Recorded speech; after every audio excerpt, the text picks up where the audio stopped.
topic வந்து soil degradation is irrigate the impact of poor farming practices on soil fertility. Soil என்பது one of the most important natural resources in the world னு சொன்னா இது வந்து அக்ரிகல்ச்சர்ல ஒரு vital role play பண்ணுது. ஒரு healthy soil வந்து பிளான்ட் க்ரோத் சஸ்டெயின் பண்ணும், வாட்டர் ரெகுலேட் பண்ணும், அந்த சாயிலோட பயோடைவர்சிட்டி நல்லா வச்சிருக்கும். ஆனால் அந்த சாயிலை நம்ம கரெக்டாக டேக் கேர் பண்ணலைன்னா அது சாயில் டிக்ரேஷன் ஏற்படும். சாயில் டிக்ரேடேஷன் என்பது the decline in the quality and fertility of the soil. அதாவது சாயிலோட ஃபெர்டிலிட்டியோ அதோட குவாலிட்டி ஆர்கானிக் கண்டென்ட் இதெல்லாம் குறையிறதுக்கு தான் சாயில் டிக்ரேடேஷன். இது சாயில் டிக்ரேடேஷனுக்கான காசஸ், அதோட இம்பாக்ட்ஸில் என்னென்ன இருக்கும், அதாவது அதோட economic impacts, biological impacts, environmental impacts, அப்புறம் இதை நம்ம எந்த மாதிரி சொல்யூஷன்ஸ் வச்சு சால்வ் பண்ணலாம், இதை பற்றி தான் என்னோட ரிசர்ச் டாபிக்ல இருக்கு. இந்த சாயில் டிக்ரேடேஷன் மெயின் காசஸ் அப்படின்னு சொன்னால் ஃபர்ஸ்ட் ஒரு excessive use of chemical fertilisers. அதாவது நம்ம அதிகமாக கெமிக்கல் ஃபர்டிலைசர்ஸும் பெஸ்டிசைட்ஸும் யூஸ் பண்ணும்போது அந்த சாயிலில் இருக்கிற ஆர்கானிக் மேட்டர்லாம் குறைச்சிக்கிட்டே வரும். இது வந்து நியூட்ரியன்ட் இம்பேலன்ஸ் கிரியேட் பண்ணும். அதே நேரத்தில் சாயிலோட மைக்ரோப்ஸ் அப்புறம் அதோட மற்ற ஆர்கானிசம் சாயில் இருக்கிற எர்த்வார்ம்ஸ் அந்த மாதிரி ஆர்கானிசம்ஸும் இது கொண்டுடும். அதனால வந்து சாயிலோட டெக்ஸ்சர் மாறும், வாட்டர் ரிட்டைனிங் கெப்பாசிட்டி அதெல்லாம் குறைச்சிக்கிட்டே வரும். அடுத்தது வந்து மோனோக்ராப்பிங். இது வந்து one of the unsustainable agricultural ப்ராக்டிசஸ்னே சொல்லலாம். ஏன்னா இந்த மோனோக்ராப்பிங்ல வந்து ரிப்பீட்டடாக ஒரே க்ராப்பை பிளான் பண்ணிக்கிட்டே இருப்பாங்க. இந்த மாதிரி பிளான் பண்ணும்போது அது நியூட்ரியன்ட் இம்பேலன்ஸ் ஏற்படும். அதாவது ஃபார் எக்ஸாம்பிள் நம்ம திரும்ப ரைஸ் பிளான் பண்ணிக்கிட்டே இருந்தோம்னா அப்போ வந்து ஒரே டைப் ஆஃப் நியூட்ரியன்ஸ் சாயில் குறைஞ்சிக்கிட்டே வரும். அப்போ நியூட்ரியன்ட் இம்பேலன்ஸ் கிரியேட் ஆகும். இதுவும் ஒரு டைப் ஆஃப் சாயில் டிக்ரேடேஷனுக்கு கான்ட்ரிபியூட் பண்ணும். அதுக்கு அடுத்தது பார்த்தீங்கன்னா நம்மளுக்கு வந்து இம்ப்ராப்பர் இரிகேஷன் அதுக்கு ஒரு ரீசனாக இருக்கும். அதை கரெக்டாக சாயிலை இரிகேட் பண்ணாமல் இருக்கிறது, ரொம்ப தண்ணி ஊற்றுறதும் கொஞ்சமாக தண்ணி ஊற்றாமல் இருக்கிறதும் வந்து சாயிலுக்கு டிகிரேடேஷன் ஆகும். இது வந்து வாட்டர் வால்யூம் பண்ணும். இதெல்லாம் சாயில் செலைனிட்டி அதுக்கும் இது கான்ட்ரிபியூட் பண்ணும். மொத்தமாக சாயில் டிகிரேடேஷனுக்கு ஒரு சின்ன காஸ் மாதிரி. அதுக்கடுத்தது வந்து ஃபிசிக்கல் காசஸும் இருக்குது. அதாவது சாயில் டிகிரேடேஷனுக்கு டீஃபாரஸ்டேஷனும் ஒரு ரீசனாக இருக்கலாம். அப்புறம் வந்து நேச்சுரல் டிசாஸ்டர்ஸ் நடந்துச்சுன்னா, அதாவது ஃப்ளட், சைக்ளோன் இந்த மாதிரி நடக்கும்போது சாயிலோட சாயில் அப்படின்னு சொல்றது வந்து எரோட் ஆகும். இதனால சாயில் டிகிரேடேஷன் நடக்கும். இதோட மெயின் இம்பாக்ட்ஸ் பார்த்தீங்கன்னா ஃபர்ஸ்ட்டு ஃபார்மரோட லைஃப் டிகிரேடேஷன் நடக்கும். அதாவது சாயில் வந்து டீக்ரேட் ஆகும்போது அவங்க வந்து சாயிலுக்காக நிறையா பணம் செலவு பண்ணுற மாதிரி இருக்கும் சாயிலோட ஹெல்த்துக்காக. இதனால வந்து இந்த ஃபார்மரோட லைஃப் டிகிரேடேஷன் அதுக்கான ஒரு சின்ன இம்பாக்ட்ஸ். அதுக்கடுத்தது வந்து ஈல்டு கேப். நம்மளுக்கு வந்து சாயில் டிகிரேட் ஆகும்போது கிராப்ஸ் கரெக்டாக ப்ரொடியூஸ் ஆகாது. இது வந்து பிளான்ட் க்ரோத்தை லிமிட் பண்ணுறோம். அது ஏன்னா பிளான்ட்டுக்குள்ள நியூட்ரியன்ஸ் எல்லாமே சாயிலிருந்து தான் கிடைக்குது. அப்போ வந்து இது வந்து ஈல்டு கேப் கிரியேட் பண்ணும். இதெல்லாம் சாயில் டிகிரேடேஷனோட சைட் இம்பாக்ட்ஸ். இப்போ இதோட சொல்யூஷன்ஸ் சொன்னால் ஃபஸ்ட்டு நம்ம சஸ்டைனபிள் ப்ராக்டிசஸை, அதாவது அக்ரிகல்ச்சரல் ப்ராக்டிசஸை நம்ம ஃபாலோ பண்ணணும். யூஸ்வலி ஆர்கானிக் ஃபார்மிங்கை சூஸ் பண்ணால் இதை சாயில் டிகிரேடேஷனை ட்ரீட் பண்ண முடியும். பயோ ஃபர்டிலைசர்ஸை நம்ம யூஸ் பண்ணலாம். ஆர்கானிக் மேன்யூர், ஆர்கானிக் பெஸ்டிசைட்ஸ் இந்த மாதிரி இதை நம்ம யூஸ் பண்ணும்போது சாயிலோட ஆர்கானிக் மேட்டர் வந்து குறையாமல் இருக்கும்.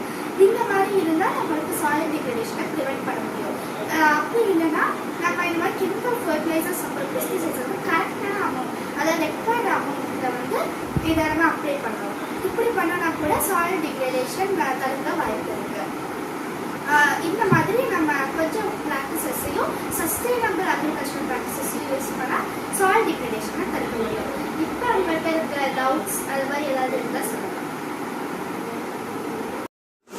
ஃபார்மிங்ல பயாலஜிக்கல் இன்புட்ஸ்னா என்ன? பயாலஜிக்கல் இன்புட்ஸ்னா நம்ம பயாலஜிக்கல் ப்ராடக்ட்ஸ், அதாவது ஆர்கானிக் மேன்யூர்ஸ், காம்போஸ்ட், பயோ ஃபர்டிலைசர்ஸ் இது மாதிரி யூஸ் பண்ணுற ஆர்கானிக் ப்ராடக்ட்ஸ் தான் பயாலஜிக்கல் இன்புட்ஸ் சொல்லுவாங்க. விளைச்சல் இடைவெளி என்றால் என்ன? அதாவது ஈல்டு கேப்ன்றது நம்மளுக்கு கிடைச்சிருக்க ஈல்டு நம்ம எக்ஸ்பெக்ட் பண்ண ஈல்டுக்கு நடுவில் இருக்குது. அது அதிகமாக இருக்கிற போது நம்மளுக்கு ஈல்டு கம்மியாக இருக்குன்னு சொல்லுவோம். அது எக்ஸ்பெக்ட் பண்ணதோட அதிகமாக இருக்கும், இல்லை எக்ஸ்பெக்ட் பண்ண அளவுக்கு வந்துச்சுன்னா நம்மளுக்கு ஈல்டு நல்லா இருக்குன்னு சொல்லுவோம். இப்போ ஒரே இடத்துல நம்ம ஃபார்மிங் பண்ணோம்னா அந்த இடம் ரொம்ப ஹார்டாக காம்பேக்டாக மாறும். அது ஏன் நம்மளுக்கு வந்து ஒரே இடத்துல ஃபார்மிங் பண்ணும்போது சாயிலில் வந்து நியூட்ரியன்ட் இம்பேலன்ஸ் இருக்கும். அதே மாதிரி சாயிலோட டெக்ஸ்சரில் சாயில் டிகிரேடேஷனோட ஒரு சிம்டம். இதனால தான் நம்ம ஒரே இடத்துல ஃபார்மிங் பண்ணும்போது இந்த சாயிலோட டெக்ஸ்சர் மாறும். இம்ப்ராப்பர் இரிகேஷன் வந்து சாயில் மைக்ரோப்ஸ் அஃபெக்ட் பண்ணுது. அது வந்து நம்ம இம்ப்ராப்பர் இரிகேஷன் பண்ணும்போது நான் சொன்ன மாதிரியே வாட்டர் லாக்கிங் இருக்கும், இப்போ சலைனிட்டி ஏற்படும். இந்த மாதிரி இருக்கும்போது அந்த சாயில் மைக்ரோப்ஸால் ஒழுங்காக வாழ முடியாது, சஃபோகேட் ஆகுங்க. அதனால சாயில் மைக்ரோப்ஸ் டிஸ்ட்ராய் ஆகும். என்ன பிளான்ஸ் அண்ட் ட்ரீஸ் நம்ம சாயில் எரோஷனை தடுக்க பிளான் பண்ணுறோம்? நம்ம வந்து மோஸ்ட்லி பெரிய பிளான்ஸ் அண்ட் ட்ரீஸ் வந்து பெரிய ரூட்ஸ் இருக்கிறது, டீப் ரூட்ஸ் அது பிளான் தான் சாயில் நல்லா ஃபோல்ட் பண்ணும். அப்போ வந்து நம்மளுக்கு சாயில் டிகிரேடேஷன் குறையும். Food deserts, desolate, lack of access to nutritious food in certain areas. அதாவது நம்ம உலகம் வந்து நிறைய ஃபுட் எல்லாம் என்னாஃபான ஃபுட் வந்து ப்ரொடியூஸ் பண்ணுது. ஆனால் அதோட டிஸ்ட்ரிபியூஷன் வந்து ஈக்குவலாக இல்லை. அதாவது எல்லாருக்கும் அந்த ஃபுட்டு வந்து கிடைக்குமாங்கிறது இல்லை. நியூட்ரிஷியஸ் ஃபுட்டுனா என்னது? நம்ம பாடிக்கு தேவையான நியூட்ரியன்ஸ், வைட்டமின்ஸ், மினரல்ஸ் எல்லாமே கிடைக்கிறது தான் நியூட்ரியன்ஸ் ஃபுட். ஆனால் சில இடங்கள்லாம் வந்து இந்த நியூட்ரிஷியஸ் ஃபுட் வந்து இருக்காது. அந்த இடங்கள்ல தான் என்ன சொல்லுவாங்க, ஃபுட் டெசர்ட்ஸ்ன்னு சொல்லுவாங்க. ஸோ 42.9% ஆஃப் பீப்புளுக்கு வந்து என்னன்னா இந்த பேலன்ஸ்டான ஒரு டயட், அதாவது நியூட்ரிஷியஸ் ஃபுட் வந்து கிடைக்கிறது இல்லை. இந்த லொக்கேஷன்ஸ் ஆஃப் ஃபுட் டெசர்ட்ஸ் வந்து எங்கெல்லாம் பார்க்கலாம், சில இடத்துல அதிகமாக வந்து பாப்புலேஷன் இருக்கும். ஸோ அதிகமாக இருக்கும்போது அதிகமாக இருந்தாலும் எல்லாருக்குமே வந்து அந்த கரெக்டான ஒரு இன்கம் இருக்காது. ஸோ அதிகமாக இருந்தாலும் அந்த க்ராசரி ஸ்டோர்ஸ்லாம் அவைலபிலிட்டி இருக்காது. அது வந்து என்னோட ஒரு மெயின் ரீசன். அப்புறம் ஹை லெவல்ஸ் ஆஃப் அன்எம்ப்ளாய்மெண்ட். நிறைய பேருக்கு எம்ப்ளாய்மெண்ட் இருக்காது, அவங்களுக்கு வந்து அந்த ஃபுட்டை வந்து அஃபோர்ட் பண்ண முடியாது. Then inadequate access to transportation, grocery stores இதெல்லாம் வந்து அவங்க இருக்க பக்கத்துலேயே ஹெல்த்தி ஃபுட் அவைலபிலிட்டி இருந்தாலும் டிரான்ஸ்போர்ட்டேஷன் சிஸ்டம் வந்து அவங்களுக்கு ப்ராப்பரான ஒரு டிரான்ஸ்போர்ட்டேஷன் சிஸ்டம் வந்து இருக்காது. ஸோ அவங்களால வந்து அந்த இடத்துக்கு போய் ரீச் பண்ணி அந்த ஃபுட்டெல்லாம் வாங்க முடியாது, நியூட்ரிஷியஸ் ஃபுட்டை. இன்கம் நான் முதல்ல மென்ஷன் பண்ணேன், பாவர்ட்டி அண்ட் இன்கம் இன்இக்வாலிட்டி. இது வந்து நம்ம மெயினாக இந்த இதெல்லாம் வந்து பீகார் அண்ட் ஜார்க்கண்டில் பார்க்க முடியும். இங்கே வந்து பாவர்ட்டி ரேட் வந்து ரொம்ப அதிகமாக இருக்குது. அண்ட் தென் டிரான்ஸ்போர்ட்டேஷன் சொன்னேன்னா அது வந்து லோ இன்கம் நெய்பர்ஹுட்ஸ்லாம் என்னென்னா ரொம்ப பஸ் ஸ்டாண்ட்ஸ் வந்து நிறைய இருக்காது. ஓகேவா? தென் இன்னும் நிறைய ரீசன்ஸ் இருக்குது. வேறு ரீசன்ஸ் என்ன சொல்லலாம், no proper urban planning and ஜோனிங்லாம் இருக்காது. ஃபுட் ப்ரைஸிங் வந்து சில இடங்கள்லாம் அதிகமாக வச்சுருப்பாங்க, ஸோ அவங்களுக்கு அஃபோர்ட் பண்ண முடியாது. இந்த மாதிரி நிறைய ரீசன்ஸ் இருக்குது. இம்பேக்ட்ஸ் வந்து ரொம்ப சீரியஸ், லாங் லாஸ்டிங் அந்த மாதிரிலாம் இம்பேக்ட்ஸ் இருக்குது. மெயின்லி பீப்புள் வந்து அந்த ஹெல்த் ப்ராப்ளம்ஸ்லாம் சஃபர் பண்ணுவாங்க, high blood pressure, cardiovascular diseases. இந்த கார்டியோவாஸ்குலர் டிசீசஸ் வந்து நம்ம ப்ராசஸ்டு ஃபுட்டெல்லாம் அதிகமாக எல்லோரும் சூஸ் பண்ணுவாங்க. ஏன்னா அது வந்து ரேட் வந்து அது கம்மியாக இருக்கும், அது வந்து எக்ஸ்பென்சிவாக இருக்காது. ஆனால் நியூட்ரிஷியஸ் ஃபுட் வந்து எக்ஸ்பென்சிவாக இருக்கும். ஸோ இந்த ப்ராசஸ் ஃபுட்டெல்லாம் எடுக்கும்போது ஃபேட்டு, சால்ட் அந்த மாதிரி இதெல்லாம் இது பண்ணும்போது கார்டியோவாஸ்குலர் அது வந்து ஹார்ட்டை வந்து அஃபெக்ட் பண்ணும். ஸோ கார்டியோவாஸ்குலர் டிசீசஸ் வந்து காஸ் பண்ணுது. தென் ஒபிசிட்டியும் இப்போ வந்து ஒபிசிட்டி ரேட் வந்து நம்ம இந்தியாவில் ரொம்ப அதிகமாகிட்டு இருக்கு. அண்ட் இந்த லேக் ஆஃப் இந்த நியூட்ரிஷியஸ் ஃபுட் வந்து டெஃபிஷியன்சியும் உண்டாகும். தென் லோக்கல் ஸ்டோர்ஸில் வந்து ஹெல்த்தி ஃபுட்ஸை வந்து வச்சுருப்பாங்க. ஆனால் அது வந்து அதிகமாக எக்ஸ்பென்சிவாக இருக்கிறனால பீப்புள் வந்து ஒரி பண்ணுவாங்க, ஐயோ வாங்க முடியாது. அந்த மாதிரிலாம் நிறைய இது பண்ணும்போது அவங்களுக்கு ஆன்சைட்டி, டிப்ரெஷன், ஸ்ட்ரெஸ் அதெல்லாம் கூட வரும். இதுக்கு வந்து இந்த இதை வந்து இது பண்ணுறதுக்காக நிறைய ஸ்ட்ராட்டஜிஸும் நம்ம கொண்டு வரலாம். கம்யூனிட்டி கார்டன்ஸ்னால் நம்ம நெய்பர்ஹுட்ஸ் எல்லாருமே நம்ம எல்லாரும் சேர்ந்து வந்து கார்டன்ஸ் எல்லாம் இம்ப்ளிமெண்ட் பண்ணி அது வந்து நம்ம வீட்லேயே வந்து ஃப்ரெஷ் ஃப்ரூட்ஸ் எல்லாம் வந்து இது பண்ணலாம். நம்ம கடைக்கெலாம் போய் வாங்கணுங்கிற ஒரு தேவையே இருக்காது. தென் கவர்மெண்ட் வந்து கொஞ்சம் அவைலபிலிட்டி ஆஃப் க்ராசரி ஸ்டோர்ஸ் எல்லாம் அதிகமாக்கலாம், டிரான்ஸ்போர்ட்டேஷனை வந்து இம்ப்ரூவ் பண்ணலாம். ஸோ பீப்புள் வந்து அங்கே போய் வாங்க முடியும்.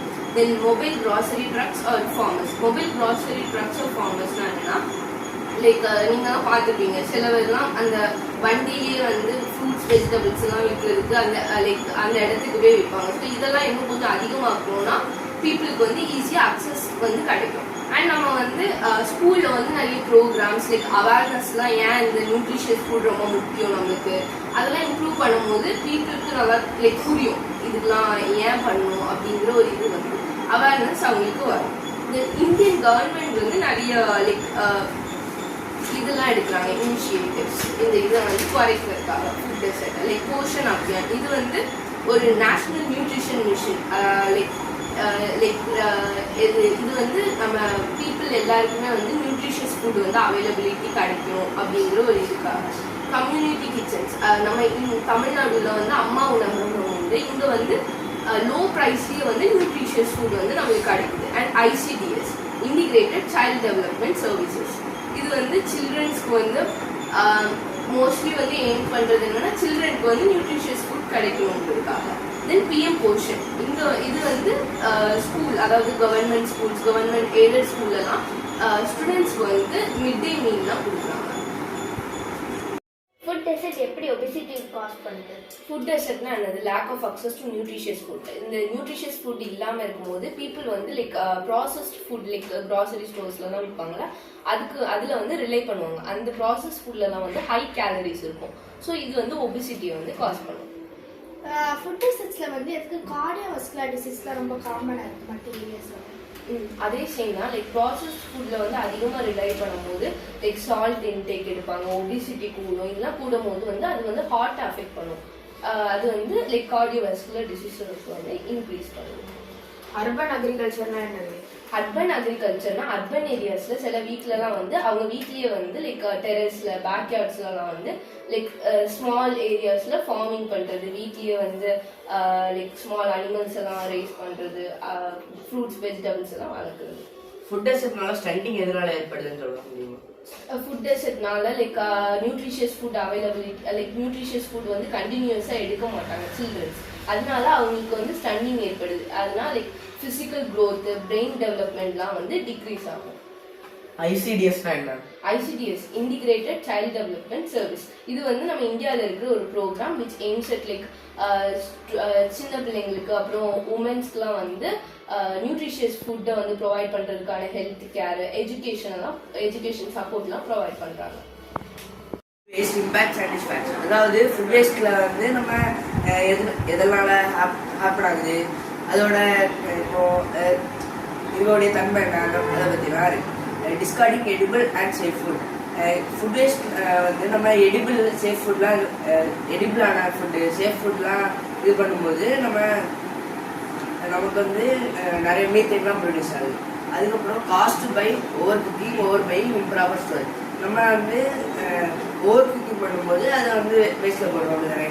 அதுக்கப்புறம் ஓவர் பை, நம்ம வழக்கத்துக்கு நிறைய வாங்கும்போது அதை நம்மளால சாப்பிட முடியாது, அதனால அதுவும் ஃபுட் வேஸ்ட் ஆகும் மாறுது. அதுக்கப்புறம் இம்ப்ராப்பர் ஸ்டோரேஜ், நம்ம இப்போ ஃப்ரிட்ஜில்னா ஒரு நாள் வச்சு இது பண்ணலாம், அதுக்கு பதிலாக நம்ம ஃப்ரிட்ஜ் ஒழுங்காக ஒர்க்காகாட்டா அது கெட்டு போயிடும், அதுவும் ஃபுட் வேஸ்ட்டில் தான் வரும். அதுக்கப்புறம் நம்ம ஃபுட்டை வந்து வேஸ்ட் பண்ணுறதுனால அது செய்கிறதுக்கு தேவையான வாட்டர், எனர்ஜி, அப்புறம் மணி அதெல்லாம் வேஸ்ட் ஆகுது. அதுக்கப்புறம் நம்ம ஃபுட் வேஸ்ட் பண்ணதுனால அதில் வந்து மீத்தேன், அது வந்து மீத்தேன் ப்ரொடியூஸ் ஆகுது. அது வந்து குளோபல் வார்மிங்க்கு ரொம்ப கான்ட்ரிபியூட் பண்ணுது. அது 8 to 10% of global green house gas emission. அதாவது க்ரீன் ஹவுஸ் கேஸ்ங்கும்போது நம்ம ஹீட்டை ட்ராப் பண்ணி குளோபல் வார்மிங்கை ரொம்ப கூட்டி விடும். அது வந்து 8-10% வந்து இதனால வருது. அதுக்கப்புறம் 931 million tonnes of food wasted globally. அதாவது மொத்த உலகத்துலேயும் வருஷத்துக்கு 931 மில்லியன் டன் வந்து வேஸ்ட் பண்ணுறாங்க. அதுக்கப்புறம் இந்தியா மட்டுமே 68.76 மில்லியன் டன்ஸ் வந்து வருஷத்துக்கு எமிட் பண்ணுது.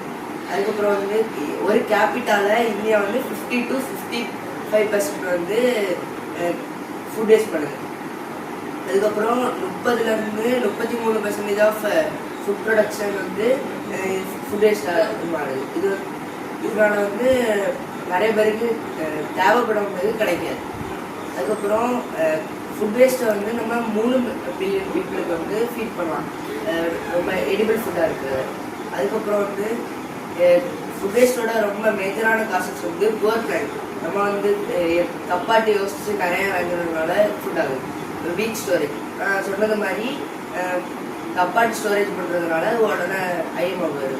அதுக்கப்புறம் வந்து லாஜிஸ்டிக் இன்எஃபிஷியன்சி, நம்ம யோசிச்சு வந்து எதுலையாவது வைப்போம், அது வந்து தப்பாட்ட கொடுக்குறோம்.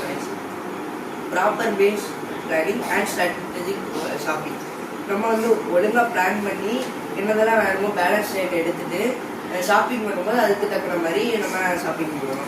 அதுக்கப்புறம் நம்ம methods like first in first out storage method. அதாவது நம்ம இப்போ ஃப்ரிட்ஜில் வச்சு யூஸ் பண்ணுறோன்னா முதல்ல வைக்கிறத தான் நம்ம ஃபஸ்ட் யூஸ் பண்ணணும். அப்போ தான் ரொம்ப நாள் கெட்டு போகாமல் வச்சு யூஸ் பண்ண முடியும். அதே மாதிரி தான் அடுத்து freezing, vacuum ceiling, Canning, dehydrating இந்த மாதிரி மெத்தட்ஸ்லாம் யூஸ் பண்ணலாம். ஃப்ரீசிங்னா ஃப்ரீசரில் வச்சு ஃபிஷ்ஷெல்லாம் ஸ்டோர் பண்ணுறது மாதிரி.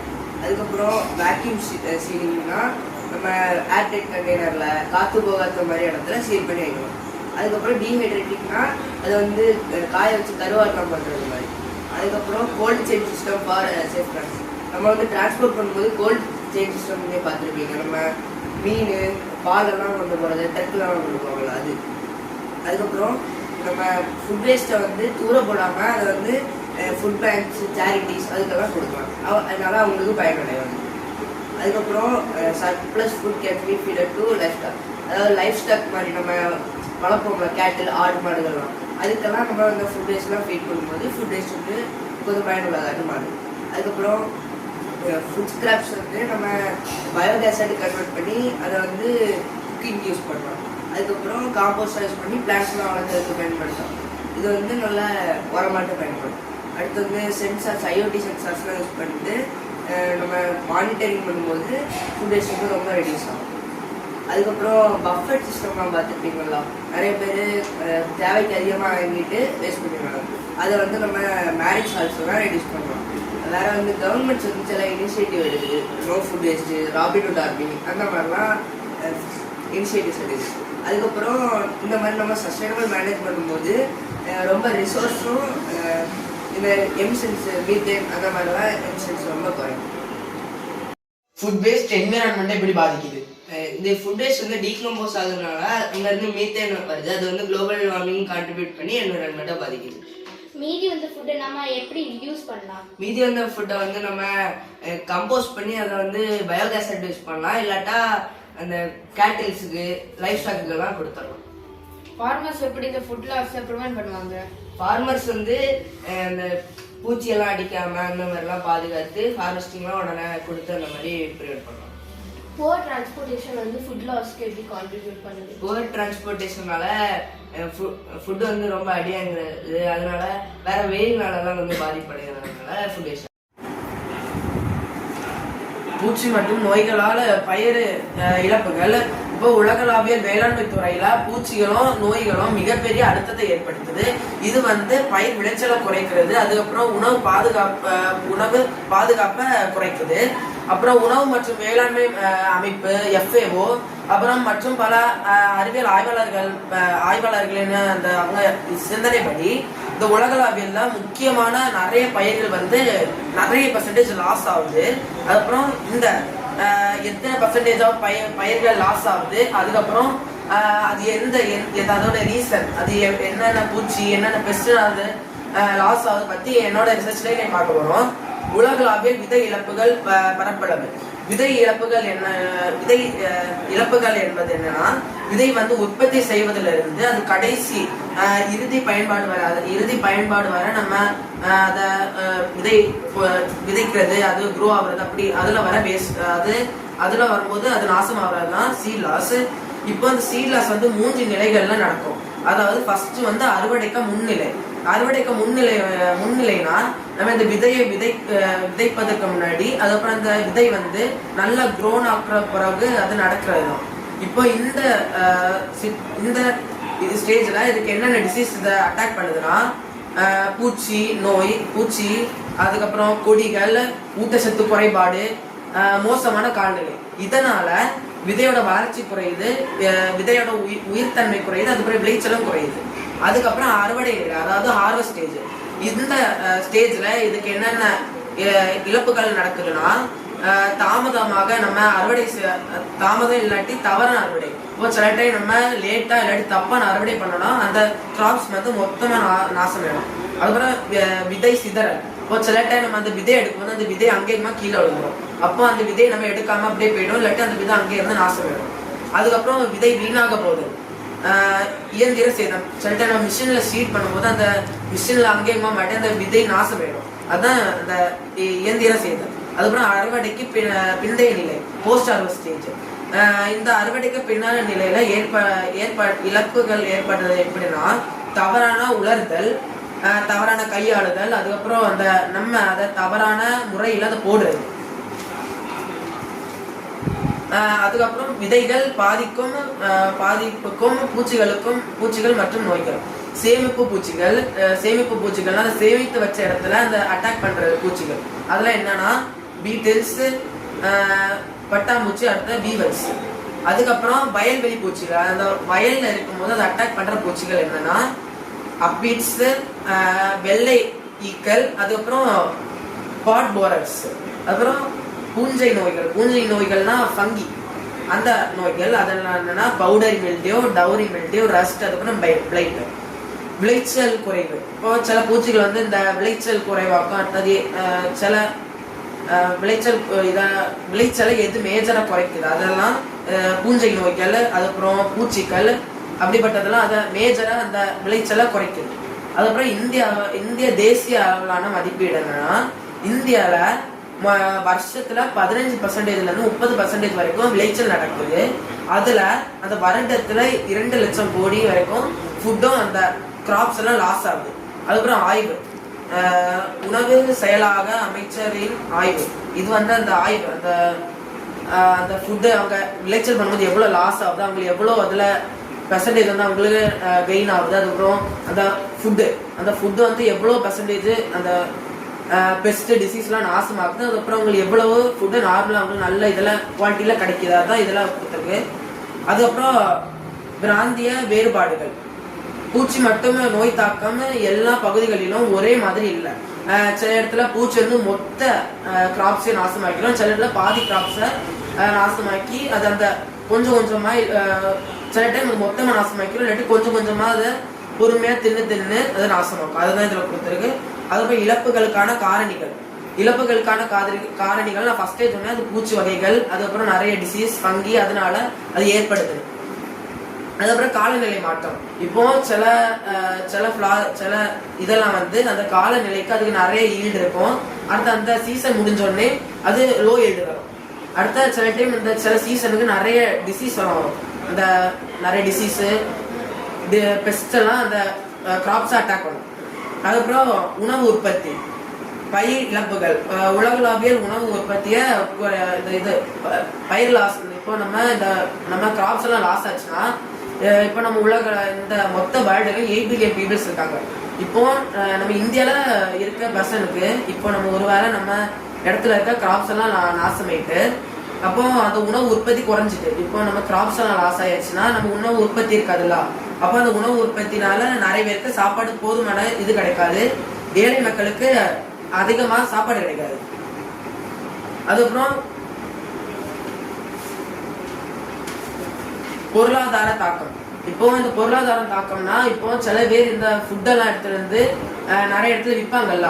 அப்படி விற்கும் போது இவங்களுக்கு நிறைய ப்ராஃபிட் கிடைக்கும், லாஸும் கிடைக்கும்.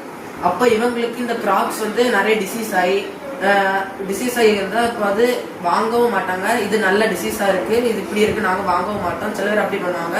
அப்புறம் அவங்களுக்கு அந்த ஈல்டு பண்ண இடத்துல இருந்து அவங்களுக்கு கிடைக்காது, ஏன்னா நிறைய சில டைம் டிசீஸ்ல அது நாசமாயிடும். அதுக்கப்புறம் இந்த தடுப்பு முறைகள். இப்போ இதை நம்ம எப்படி தடுக்கணும்னா ஃபார்மர்ஸ் வந்து ஒரு நல்ல ஸ்ட்ராட்டஜி யூஸ் பண்ணணும். அது பேர IPM, இன்டகிரேட்டட் பெஸ்ட் மேனேஜ்மெண்ட். இது எப்படின்னா இது வந்து அந்த பெஸ்ட்டை பயாலஜிக்கலா கண்ட்ரோல் பண்ணும். அதுக்கப்புறம் அந்த கிராப் வெரைட்டிஸ் அதிகரிக்கும். அப்புறம் இதை சில டைம் நம்ம அந்த பெஸ்டிசைட்ஸ் தேவையில்லாத இதெல்லாம் யூஸ் பண்ணும்போது அந்த பெஸ்ட் கிராப்ஸ் டேமேஜ் ஆகுதுல்ல, அதை இந்த IPM மெத்தட் அதை ரெடியூஸ் பண்ணுது. அந்த கிராப்ஸ் டேமேஜ் ஆகிறத அதை ரெடியூஸ் பண்ணுது. ஃபீல்டு பெஸ்ட்ல அப்ளைஸ் ஒயிட் பிளேஸ்லாம் உண்டு. அதுக்கப்புறம் இந்த ஃபீல்டு பெஸ்ட் வந்து அந்த க்ரோயிங் டெவலப் ஆகிற பிளான்ட்ஸை நாசமாக்கிடும். இந்த பெஸ்ட் டிசீசஸ் அதெல்லாம் எப்படி ஃபுட் செக்யூரிட்டி த்ரெட்டனா இருக்கு? இது வந்து அந்த ஃபுட்டோட குவாலிட்டி அப்புறம் குவான்டிட்டியை குறைக்குது. அப்புறம் இதனால அந்த ஃபுட்டோட காஸ்ட் வந்து அதிகரிக்குது. பீட்ஸ் எப்படி கிராப் ஈல்ட் குறைக்குது? நம்ம கிராப்ஸ் பக்கத்துல வளர்ற அந்த வீட்ஸ் வந்து அந்த கிராப்ஸுக்கு போற நியூட்ரிஷன் எல்லாத்தையும் உறிஞ்சிட்டு அந்த உரியறனால அந்த கிராப்ஸுக்கு நியூட்ரிஷன் இல்லாம அந்த கிராப்ஸ் நாசமாயிடும். IPMனா என்னது?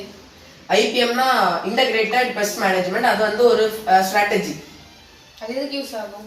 அது வந்து இந்த கிராப்ஸோட ஈல்ட் அதிகரிக்கிறதுக்கு, அதுக்கப்புறம் அந்த கிராப்ஸ் வெரைட்டிஸ் அதிகரிக்கிறதுக்கு யூஸ் ஆகும். ஃபங்கல் டிசீசஸ் வந்து கிராப்ஸ் எப்படி அஃபெக்ட் பண்ணுது? ஃபங்கல் டிசீஸ் வந்து அதோட வீட்ஸை, அதோட லீவ்ஸை நாசமாக்குது. அதுக்கப்புறம் அதோட ரூட்டு அதெல்லாம் அது கடிச்சு நாசமாக்கிறது. என் டாபிக் வந்து population pressure painful beep the increasing demand for food with the growing global population. First இப்போ நம்ம உலகத்தில் எவ்வளோ பேர் இருக்காங்கன்னா 8 பில்லியன் பீப்புள்ஸ் இருக்காங்க. அடுத்து 2050 இது வந்து 9.5 பில்லியன் பீப்புள்ஸாக இன்க்ரீஸ் ஆகும்னு சொல்லியிருக்காங்க. இப்போ இந்த வேர்ல்டு பாப்புலேஷன் இன்க்ரீஸ் ஆச்சுன்னா என்ன ஆகும்? நமக்கு ஃபுட் டிமாண்ட்லாம் இன்க்ரீஸ் ஆகும், அப்படிதானே? அப்போ ஃபுட் டிமாண்ட் லைக் இந்த ரைஸு, கிரெயின்ஸு, கிராப்பு, வீட்டு, அடுத்து இந்த டைரி ப்ராடக்ட், மீட் இதெல்லாம் கூட இன்க்ரீஸ் ஆகும். ஆனால் இப்போ ஒரு பிரச்சனை இருக்குது. என்னன்னா இப்போ 33% ஆஃப் இந்த நம்ம லேண்ட் இருக்குல்ல, இது வந்து முன்னாடியே டிகிரேட் ஆயிடுச்சு. அடுத்து நம்ம இந்த அக்ரிகல்ச்சர் மட்டுமே 70% of global fresh water use பண்ணுது. அப்போ இப்படிலாம் செய்யும்போது நமக்கு வாட்டர் ஸ்கேர்சிட்டி இந்த பஞ்சம்லாம் உருவாகும். அப்புறம் அடுத்து என்னன்னா நம்ம இந்த கிளைமேட் சேஞ்ச் நடக்குது. அப்போ நம்ம கிளைமேட் சேஞ்ச் நடக்கும்போது நமக்கு நிறைய இந்த ஃபுட்டெல்லாம் ப்ராப்ளம் ஆகும். அது மாதிரி 10 to 25% ஆஃப் இந்த ஃபுட்டு வந்து இப்போ டேமேஜ் ஆகிட்டு இருக்கு இந்த வெறும் இந்த கிளைமேட்னால. அடுத்து climate change like ட்ராட்ஸ், floods and heat waves இதெல்லாம் வந்து ஃபுட்டை அஃபெக்ட் பண்ணுது. இப்படி அஃபெக்ட் பண்ணியனால நம்மளோட உலகத்துல 735 மில்லியன் பீப்புள் இப்போ கூட ஹங்கரால சஃபர் பண்ணிட்டு இருக்காங்க. ஆனா இதுக்கு மேல ஷாக்கிங் ஃபேக்ட் என்னன்னா 1/3 ஆஃப் குளோபல் வந்து குளோபல் ஃபுட் வந்து வேஸ்ட் ஆயிட்டு இருக்கு. அடுத்து நம்ம இதுல நம்ம இப்போ தடுக்கணும்னா இந்த ஃபுட் ஸ்கேர்சிட்டில நம்ம தடுக்கணும்னா நம்ம என்ன செய்யணும்னா கிளைமேட் ரெசிலியன்ட் கிராப்ஸ் எல்லாம் யூஸ் பண்ணலாம். அடுத்து ட்ரிப் இரிகேஷன் சிஸ்டம் இதெல்லாம் யூஸ் பண்ணோம்னா நமக்கு இதுல இருந்து நம்ம வெளியே வரலாம். அடுத்து நம்ம என்ன செய்யலாம்னா இந்த ஸ்டோரேஜ் ஃபெசிலிட்டிலாம் இருக்குல்ல, அதில் நம்ம இம்ப்ரூவ் பண்ணலாம். உலகத்தில் உள்ள 800 மக்கள்ல ஃபுட் வேஸ்ட்னால பாதிக்கப்பட்ட எத்தனை பேர் பாதிக்கப்படுறாங்க? இப்போ நம்ம உலகத்துல பார்த்தோம்னா 735 மில்லியன் பீப்புள் வந்து ஹங்கரால பாதிக்கப்படுறாங்க. வாட்டர் ஸ்கேர்சிட்டி வந்து ஃபுட் ப்ரொடக்ஷனை வந்து எப்படி அஃபெக்ட் பண்ணுது? இப்போ நமக்கு இந்த ஒரு கிராப்பை நம்ம வளர செய்யும். அப்போ அதுக்கு நம்ம வாட்டர்ல என்ன ஆகும்? அது பட்டு போகுமா? அப்போ அது மாதிரி பட்டு போயிடும். அப்போ நம்மளால கரெக்டாக நம்ம ஃபார்மிங் ஒன்றும் பண்ண முடியாது. என்ன சொல்யூஷன் வந்து பாப்புலேஷன் growth-ஐயும் ஃபுட் சப்ளையும் பேலன்ஸ் பண்ணுது? நம்ம சஸ்டைனபிள் ஃபார்மிங் செய்யலாம். அடுத்து ஃபுட் வேஸ்ட்டை ப்ரிவென்ட் பண்ணலாம். அடுத்து நம்ம ஏஐ வந்து அக்ரிகல்ச்சர் எல்லாம் கொண்டு வரலாம். இந்த விவசாயத்துக்கு எவ்வளவு பெர்சன்டேஜ் ஃப்ரெஷ் வாட்டர் அவங்க யூஸ் பண்றாங்க? 70% ஆஃப் ஃப்ரெஷ் வாட்டர் வந்து விவசாயத்துக்கு மட்டுமே யூஸ் பண்ணுவாங்க. இப்போ வந்து ஃபுட் வேஸ்ட் ரெடியூஸ் பண்ணும்போது அது எப்படி ஃபுட் செக்யூரிட்டிக்கு கான்ட்ரிபியூட் பண்ணுது? ஃபுட் வேஸ்ட் நம்ம ரெடியூஸ் பண்ணோம்னா இப்போ நிறைய பீப்புள்ஸுக்கு கரெக்டாக ஃபுட் அமௌண்ட் போகும். அப்போ ஃபுட்டு போச்சுன்னா நமக்கு இப்போ ஃபுட் ஸ்கேர்சிட்டி அப்படிலாம் ஒரு பிரச்சனை ஆகாது.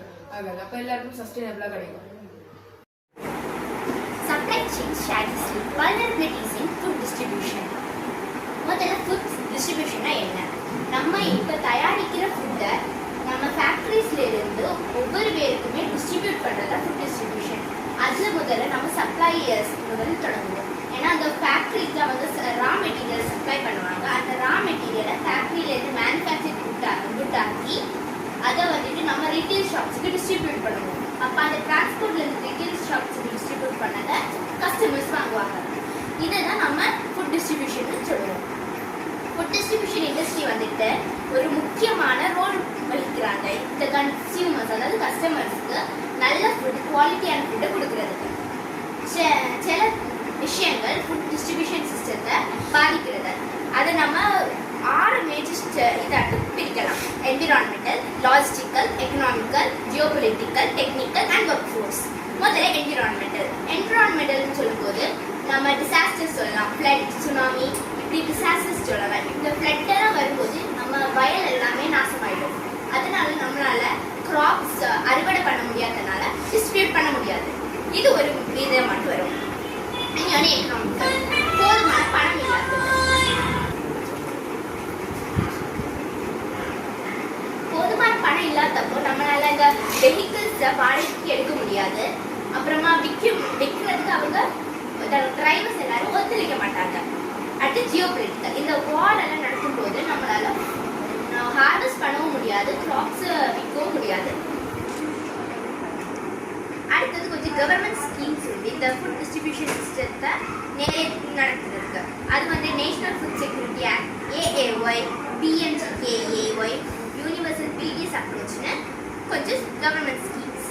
அப்புறமா ப்ராப்ளம் இந்த வல்னரபிலிட்டினால உருவாகுது. அது வந்து லாஜிஸ்டிக்கல் அண்ட் இன்ஃப்ராஸ்ட்ரக்சர் டெஃபிஷியன்சி. அதாவது இந்த ஜிடிபி இதெல்லாம் குறைச்சி போயிடும். நம்ம டிரான்ஸ்போர்ட் பண்ணாதப்போ ஜிடிபி எல்லாம் குறைச்சி போயிடும். அப்புறமா ஆப்ரேஷனல் அண்ட் அட்மினிஸ்ட்ரேட்டிவ் ஃபெயிலியர்ஸ். இதனால நம்ம மக்களுக்கும் கொஞ்சம் கொஞ்சம் பாதிப்புகள் வரும். இந்த டிரான்ஸ்போர்ட்டுக்கெல்லாம் டிரைவர்ஸ்க்கெல்லாம் பணம் நேரே கிடைக்காது இப்படி டிஸ்ட்ரிபியூட் பண்ணாதப்போ. இதுக்கு சொல்யூஷன்ஸ் கொஞ்சம் இருக்குது. Like strengthen storage, transportation and cold chain infrastructure to reduce post-harvest losses and delays. நம்ம வந்துட்டு இந்த ஸ்டோரேஜ் வேர்ஹவுஸில் ஸ்டோரேஜ் பண்ணுறதுக்கு அந்த டெம்பரேச்சர் இந்த ஹியூமிடிட்டி எல்லாம் கண்ட்ரோல் பண்ணணும். இதனால் நம்ம ஹார்வெஸ்ட் பண்ண விஷயத்தை ஃபுட்டை நம்ம வந்துட்டு அழுகாமல் பாதுகாக்கலாம். இதனால் டிஸ்ட்ரிபியூஷனுக்கு கொஞ்சம் கூட அதிகமான க்ராப்ஸ் கிடைக்கும்.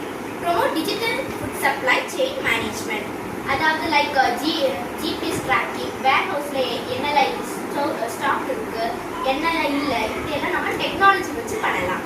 தென் encourage local production and decentralise food systems. நம்ம இந்த லோக்கல் ஆட்டு இந்த டிஸ்ட்ரிபியூஷன் பண்ணுறது போல், இப்போ என்னோட ஒரு ஃபார்மில் கோகனட் விளைச்சிருக்குன்னா அந்த கோகனட்டை நான் கொஞ்சம் எடுத்துகிட்டு என் ஃபார்மில் இருந்தே நான் கொஞ்சம் பேருக்கு டிஸ்ட்ரிபியூட் பண்ணலாம். அப்போ எனக்கும் பணம் கிடைக்கும். இந்த டிரான்ஸ்போர்ட்டுக்கு அவ்வளோ பணம் வராது. அப்போ நமக்கு பணமும் லாபம் வரும், அதே நேரத்தில் இந்த ஃபுட் டிஸ்ட்ரிபியூஷனும் ஒர்க் ஆகும். லாஜிஸ்டிக்கல் காசஸ்னா என்ன? லாஜிஸ்டிக்கல் காசஸ்ன்னு சொல்லும்போது இந்த பிளானிங், ஆர்கனைசேஷன், ஃபுட் ஆர்கனைசேஷன் இதை எப்படி ரெடியூஸ் பண்ணுறது, இந்த டிஸ்ட்ரிபியூஷன் எப்படி எல்லாம் பண்ணலாம்னு ப்ராப்பர் பிளானிங் எல்லாம் லாஜிஸ்டிக்கல் காசஸ்ன்னு வரும். ஏஐஒய் ப்ரோக்ராம் எக்ஸ்பிளைன் பண்ணுறியா? ஏஐஒய்னா அந்தியோதய அண்ணா யோஜனா. அது வந்துட்டு புவர் ஃபேமிலிஸ், பாவப்பட்டவங்களுக்கெல்லாம், ஏழைகளுக்கெல்லாம் இந்த ஃபுட் கிரெயின்ஸ் எல்லாம் வழங்குற திட்டம். நேஷனல் ஃபுட் செக்யூரிட்டி ஆக்ட் வந்து இந்த ஃபுட் சப்ளை செயினுக்கு எப்படி ஹெல்ப் பண்ணுது? இது இந்த நேஷனல் செக்யூரிட்டி ஃபுட் ஆக்ட் வந்துட்டு எப்படி பண்ணுதுன்னா, அது ஃபுட் அவைலபிலிட்டி அதிகப்படுத்தி ஃபுட் வேஸ்ட்டை ரெடியூஸ் பண்ண ஹெல்ப் பண்ணுது. ஒர்க் ஃபோர்ஸ் வந்து ஃபுட் டிஸ்ட்ரிபியூஷனை எப்படி அஃபெக்ட் பண்ணுது? ஒர்க் ஃபோர்ஸ்ன்னு சொல்லும்போது நம்ம இந்த ஃபோர்ஸ் பண்ணி ஒர்க் பண்ணும்போது அவங்களுக்கு ப்ராப்பராக ஒர்க் பண்ண தோணாது. அந்த ப்ராப்பர் வேஜஸ் அவங்க கொடுக்க மாட்டாங்க. அப்புறமா அவங்களும் ப்ராப்பராக ஒர்க் பண்ண மாட்டாங்க அந்த வேஜஸ் ப்ராப்பராக கிடைக்கலன்னா. இது வந்துட்டு ஒரு காஸ்ட் வரும். அது எக்கனாமிக்கலாகவும் பாதிக்கும், அந்த இந்தியாவோட ஜிடிபியை அது பாதிக்கும். டெக்னிக்கல் காசுக்கு கொஞ்சம் எக்ஸாம்பிள் சொல்லுவியா? டெக்னிக்கல் காசஸ்ன்னு சொல்லும்போது ப்ராப்பரான ட்ராக்கிங் இல்லை, வேர் ஹவுஸில் என்னெல்லாம் இருக்குன்னு தெரியாது. அப்போது நமக்கு ஸ்டாக் என்னெல்லாம் இருக்குன்னு தெரியாமல் வரும்போது ப்ராப்பராக டிஸ்ட்ரிபியூட் பண்ண முடியாது. வந்து எல்லாரோட ரிசர்ச் டாபிக்ல இருந்தும் ரொம்ப ஐடியா கிடைச்சி இந்த அரிய வாய்ப்பை வழங்கிய குமரி அறிவியல் பேரவைக்கு நன்றி.